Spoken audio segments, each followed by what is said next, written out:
Ayan, for today's video, maganda ang panahon ngayon, mainit. Ayan, I'm now here located at Lohas Park. So, ayan, tabi lang kami ng dagat.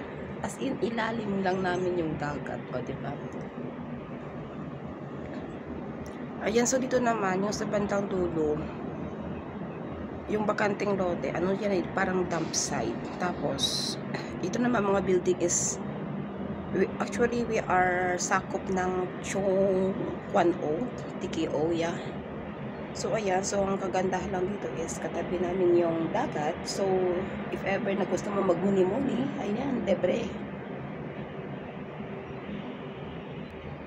Libre ang magmuni-muni dito, guys. Dito na ako sa aming terrace.